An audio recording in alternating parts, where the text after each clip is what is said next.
a generalized extension technique, and then we can reinforce that movement and make it sort of a bit more dynamic. Again, what I'm going to do, just get him to sit as he can. If he's got, if he can only go to here, that's fine. I can just adapt my stance. It's not a problem. We can just adapt it. So I'm going to get him to cross his arms over. I want the elbows above each other, yeah, like this, just to support him. If it's a lady or she doesn't like the pressure, I can just place a towel between the arms and just have it relaxed. It's not a problem, so you don't compromise the person.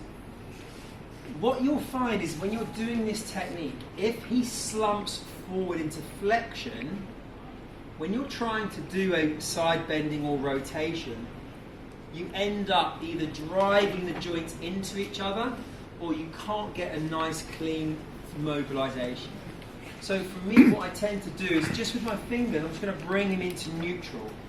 That's all he needs, a little bit of, if he's flexed like this, all I've got to do is 2 fingers onto the elbows and just bring him up. Control him.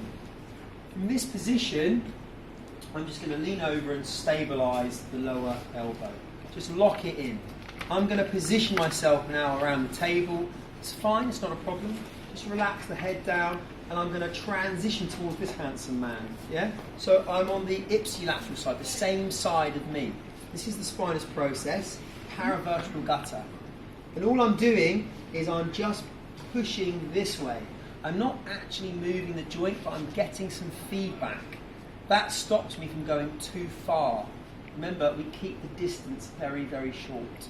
So all I'm doing is I find the dysfunctional segment, and then from here I'm going to go to it. Remember, we work to that barrier where he starts going, what's a little sore? Either he's going to elicit it's painful, or the joint's naturally going to start to push us back. And from here we're just going to mobilise. And all I'm doing is I'm protecting my back and I'm side bending. Side bending will help now transition us into our rotation. And all I'm doing, I've changed my stance, hand position's the same, I like a broad contact, and I'm going to now start to work into rotation. You notice it's from the hips and the legs. The power is all from the pelvis. Yeah? If I'm static and I'm doing this, it's all an arm movement. We lock him into neutral, I contact, and now I add my